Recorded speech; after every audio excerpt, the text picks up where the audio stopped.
أزل فلاون رقم طافو زقزوف تيكلت نظن أما طاف راديو دونك زقزوف revient sur quelque chose qui concerne donc les médias et la communication puisque دغا يضلينا مسجد اللي كان يدس أجرالن أنت اللي ومسلاي أنت اللي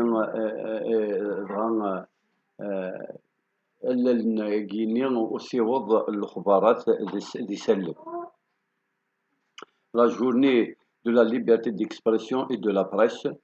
Nous sommes dans une sphère géographique عندنا إزرفان ومسجرنان la مغرس de façon générale surtout إمغناس ندكسن إمدغان إمسجرنان يخدمن يوكلني هذا السيوضن تمثال الحد نست كيسقى نسويفر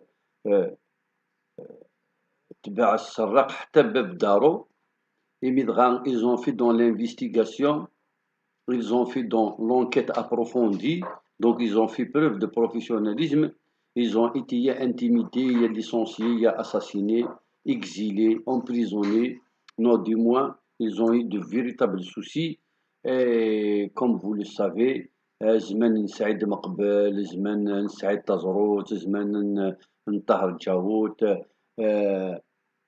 وطس نظن سقم سجارنان qui ont eu de véritables soucis qui sont allés jusqu'à donc être assassinés.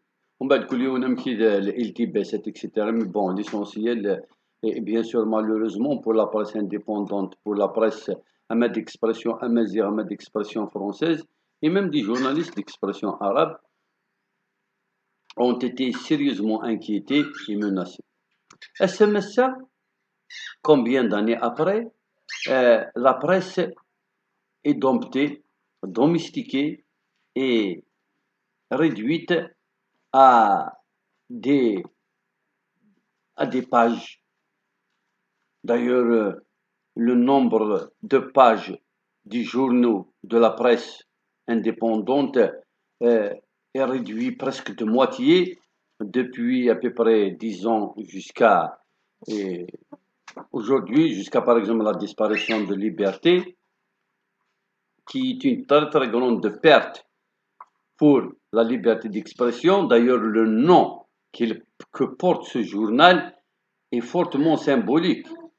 C'est une remise en cause profonde de l'avenir qui nous attend sur cette sphère géographique.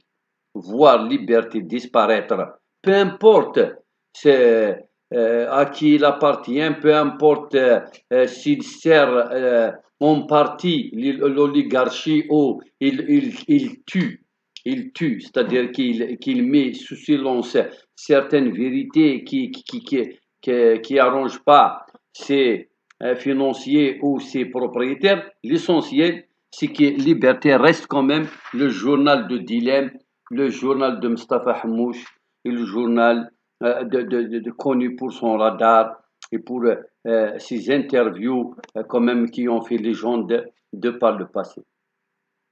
Donc aujourd'hui, nous sommes réduits à une presse plutôt silencieuse, ou plutôt qui fait dans le corporatisme. Nous avons vécu les 3 années de la révolution, c'est-à-dire l'insurrection citoyenne, et des marches marathons hebdomadaires, voire même 3 fois par semaine, de combien de milliers, des fois des millions d'Algériens dans la rue, non couvertes par ces médias, ou du moins dont les vidéos sont sélectionnées pour faire passer que leurs amis. Quand un organe de presse qui se veut de l'opposition, qui se veut aux côtés du peuple, sélectionne parmi les marcheurs ceux qu'il doit interviewer parce qu'ils ont les mêmes convictions idéologiques ou les orientations, parce que ces mêmes personnes un jour viendra où ils vont s'aligner du côté de l'institutionnalisation du combat démocratique, parce que c'est comme ça qu'ils l'appellent, là, il y a anguille sur roche. Donc, cette presse que nous avons défendue, ces journalistes que nous avons tant applaudis, sont finalement au service de la politique de serre mes moyens, je fermerai les yeux. La preuve, c'est que plusieurs événements n'ont pas été rapportés à l'opinion publique parce que justement, ceux qui étaient derrière ne sont pas idéologiquement, politiquement, sur la même ligne éditoriale, par exemple, entre autres, que ces organes de presse censés être neutres et impartiaux. C'est vrai que c'est important qu'un journaliste ait des convictions et des orientations philosophiques. Mais si tu t'inscris dans la dynamique du changement démocratique dans ton pays, tu devras donc couvrir tous les événements qui portent et qui aspirent à un changement démocratique, peu importe celui qui les fait. Si je dis, je voudrais défendre telle personne parce qu'il a été lésé par une institution quelconque, peu importe la personne, s'il porte une barbe, s'il a le crâne rasé, ou s'il a la marque de Gamma, ou s'il a un Z Imaziron sur la poitrine. Parce que l'essentiel, c'est que cette personne crie haut et fort à une injustice dont il a été victime.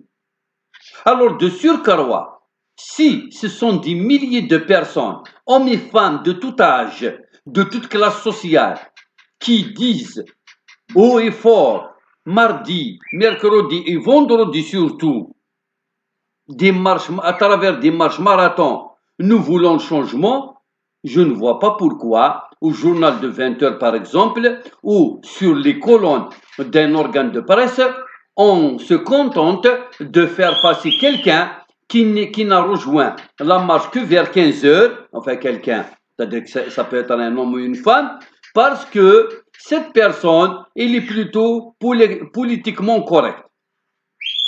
Et que un jour viendra, il se retrouvera sur une liste pour les élections API, APN, APC, et que il a fait dans l'opposition beaucoup plus dans la figuration pour qu'il puisse, avec ses amis, donc son poids, vider la rue de sa substance et bien négocier son entrée dans les sphères institutionnelles et porter pour eux, c'est comme ça, porter le combat démocratique, chose qui est tout à fait légitime parce que chacun a le droit de faire ce qu'il veut. Mais que la presse ne parle que de ces gens-là, c'est quand même un parti pris.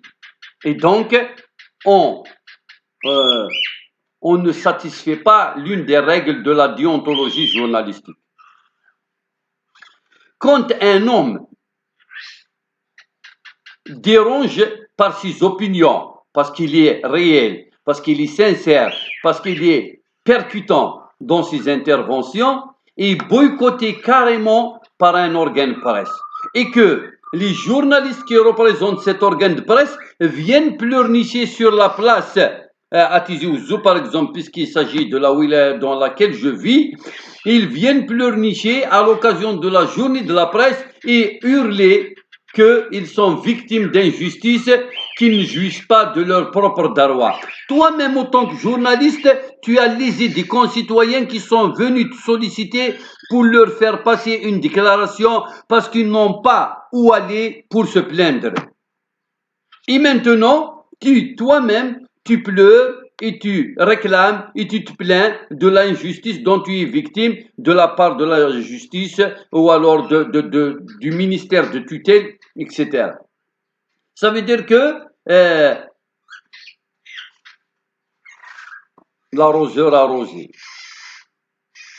Je ne sais pas comment qualifier ces genres d'individus qui se plaignent et qu'ils jouent aux opposants, mais que réellement, c'est quand ça les arrange. Et cette presse, ce n'est pas réellement celle-là que nous avons connue des années 90. C'est-à-dire que le niveau a baissé très considérablement, que les journalistes de maintenant ne pourront en aucun cas incarner ceux des années 90, ceux des années 80, le temps de la clandestinité, le temps où vraiment il n'y a pas...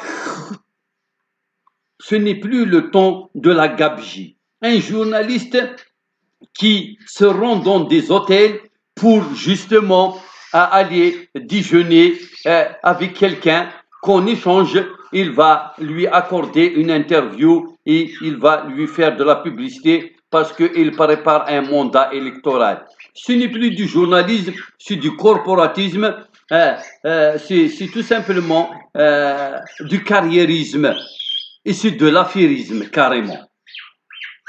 Donc, comment voulez-vous venir soutenir un journaliste qui lui-même déroge à la règle déontologique de ce même métier qui est censé être un quatrième pouvoir dans des États démocratiques et dans les États de la parité, de l'impartialité et où chacun est dans sa place.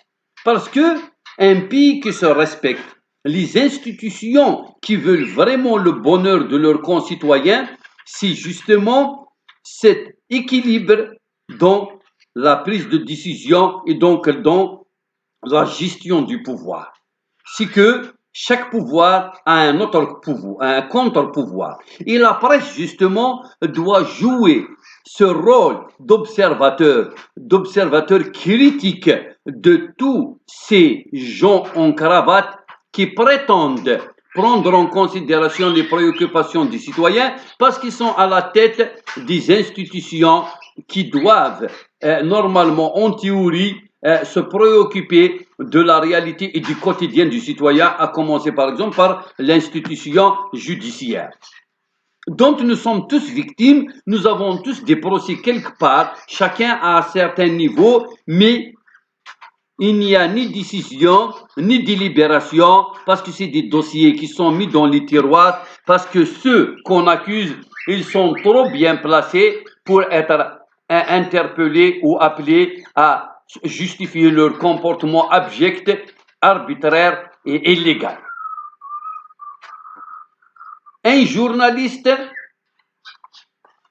qui est pris par l'oreille par un homme politique, ce n'est plus un journaliste, c'est un fonctionnaire chez cet homme politique. Un journaliste qu'on appelle par téléphone, à qui on dicte les personnes qu'il faut interviewer, les déclarations qu'il faut rendre publiques, les hommes politiques, les militants qu'il faudrait donc médiatiser. Bon, on hurle dans la rue à des lettres téléphone. La presse indépendante, les soi-disant, et pourtant ils sont très rares, hein, c'est réduit en peau de chagrin. Les organes qui ont couvert ce qu'on appelle le Hirak, c'est-à-dire l'insurrection citoyenne. Il y a à peine 4, 5, 6 organes.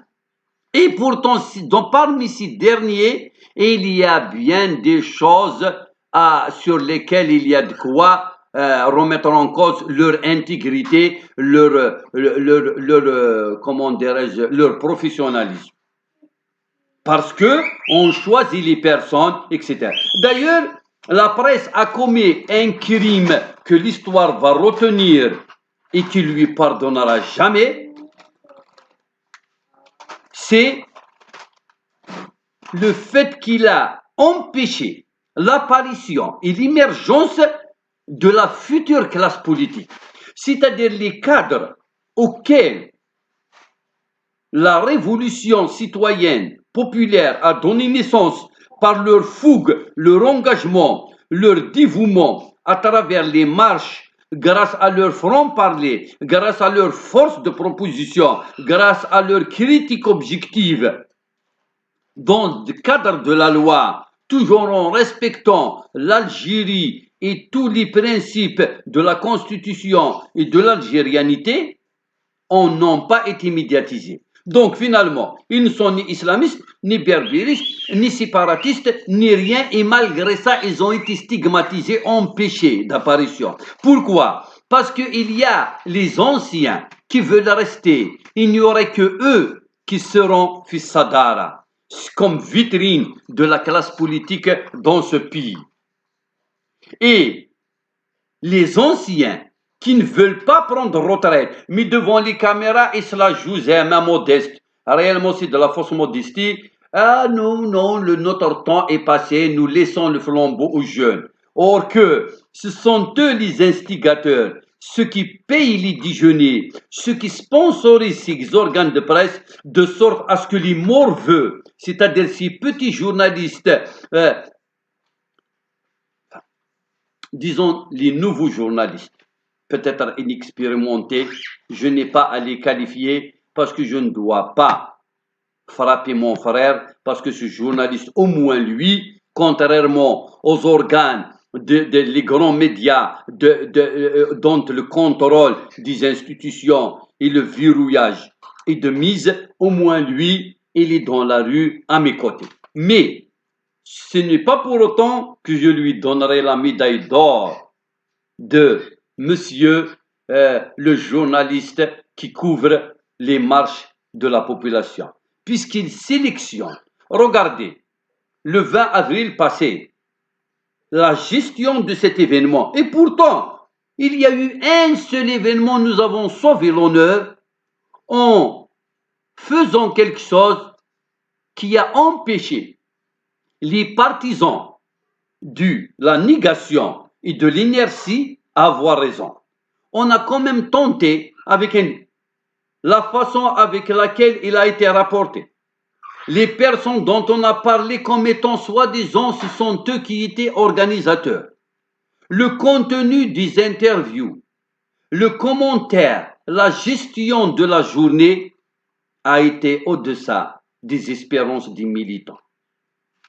Donc, cette tentative de mettre le verrou sur ceux qui peuvent être les personnels politiques de demain, les militants comme alternative à des gens qui ont fait leur temps et qui ont apparemment fait preuve d'incompétence, du moins de manque d'imagination, puisqu'ils ont essayé l'entrisme, l'opposition, ils ont été incarcérés, ils ont eu leur lot de soucis professionnels, familiaux, de santé, judiciaires dans leur temps. Mais ils n'ont pas pu faire bouger les choses en faveur de la démocratisation des institutions. Nous avons le droit de dire, votre temps est terminé, maintenant c'est le temps des autres. Pourquoi la presse continue à interviewer les mêmes personnes? Pourquoi ils ne passent pas aux jeunes? Parce que réellement, si tout le monde est d'accord, du moins dans le discours, parce que la mauvaise foi y est, la preuve. Mais dans le discours, si tout le monde, y compris le plus haut responsable de l'État, c'est-à-dire les voix autorisées, ils te disent, nous allons intégrer les jeunes, peu importe qu'ils soient dans l'opposition ou dans ce qu'ils appellent, eux, les sortants de l'ENA. Mais la presse n'a pas joué le jeu parce qu'il a mis à l'ombre certains militants qui auraient pu briller. À cet effet, je voudrais, à l'occasion de la journée internationale de la presse et de la liberté d'expression, dire, vous êtes en train de hurler que vous êtes victime, vous-même, regardez-vous dans la glace, vous-même, vous avez soutenu des positions normalement insoutenables pour un véritable journaliste. Comment tu prétends être journaliste pour le changement et tu y applaudis coréen? Vous aurez pu vous contenter de dire les gens qui ont participé aux élections, ils ont le droit de le faire, nous allons les attendre, on verra dans 5 ans, est-ce qu'ils auraient raison? Vous vous êtes engagé coréen comme Camus. C'est-à-dire c'est un engagement historique, la ghubar alayh. Un jour, vous n'allez pas vous laver les mains, vous allez dire ah finalement c'était une erreur que de participer aux élections API, APN et APC. Vous avez été engagé corps et âme. Vous avez dit nous sommes d'accord, c'est la seule solution, il faut mettre fin aux marches et il faut mettre fin aux manifestations de la rue. Donc vous assumez votre engagement. C'est une position respectable, mais vous l'assumez. Vous n'allez pas vous asseoir sur deux chaises. Et beaucoup de journalistes se sont retrouvés dans cette position. Parce qu'il y a le corporatisme, parce qu'ils ont un logement à pourvoir, ils ont une profession, ils ont un salaire, ils ont le maintien de leurs organes. Ça, au moins, ça se justifie. Quand la pression est exercée contre l'existence même de ton organe, tu peux être un peu lèche-botte pour au moins survivre. Ça, c'est compréhensif. Mais quand il s'agit d'être utilisé, d'être l'outil instrumentalisé par un personnel politique qui, de toutes les façons, dès le départ, dès le début de la révolution du sourire, il a choisi de couper la pomme en deux à un moment donné. Donc là, tu es dans le jeu, tu es dans mi figue, mi raisin. Il faudrait l'assumer. Ne jouez pas aux opposants quand vous-même, vous n'êtes pas entièrement, complètement, profondément convaincu que seul le changement radical peut réellement ramener du nouveau. Dites-le. Peut-être que vous allez nous éclairer. Parce que le journaliste, il est en même temps le critique, mais il peut être l'éclaireur, il peut être le conseiller.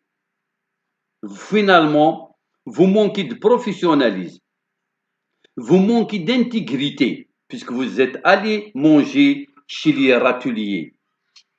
Et puis surtout, vous avez trahi l'éthique et la déontologie journalistique en développant une politique, un comportement indécent et, j'allais dire, injuste envers les militants, en faisant passer uniquement ceux dont le discours est politiquement correct.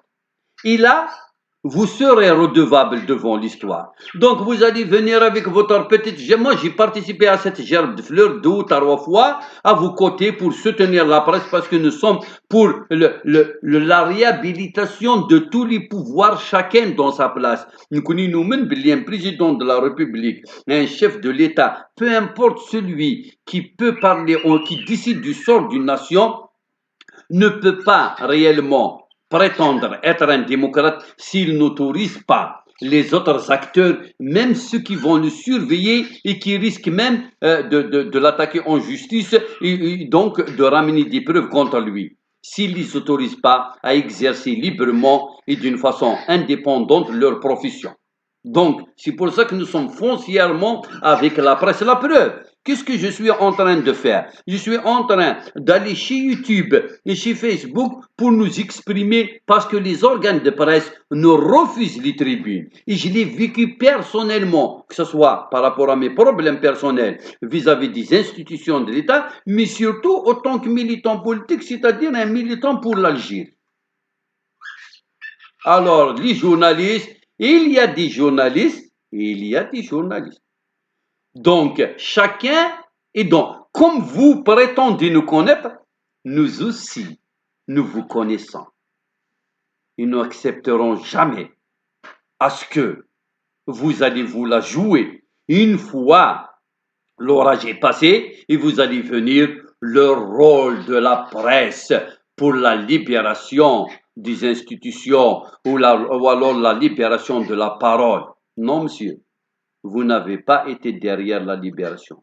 Les gens qui sont pour réellement les acteurs de la démocratisation de cette sphère géographique, ce sont les militants de la rue qui militent chaque jour. Que vous nous couvriez ou pas, il y a maintenant les médias, comment dirais-je, les réseaux sociaux qui vont être une alternative. Nous n'avons pas besoin de vous. Je ne peux même pas vous souhaiter bonne fête, si ce n'est pour quelques-uns les plus intègres auquel je dirais bonne continuation, courage et tenez bien, un jour, vous serez réellement reconnu parce que de par le passé jusqu'à maintenant, vous avez fait preuve de professionnalisme et d'honnêteté vis-à-vis de votre engagement primaire, celui de rapporter la vérité auprès de la population, parce que finalement, la véritable vocation d'un journaliste qui mérite ce statut, c'est ce rôle de passerelle entre la chose cachée, c'est-à-dire l'information, et le grand public qui n'a pas les moyens forcément de se l'approprier, cette justement information précieuse qui peut changer le quotidien et le devenir d'une nation au Seigneur.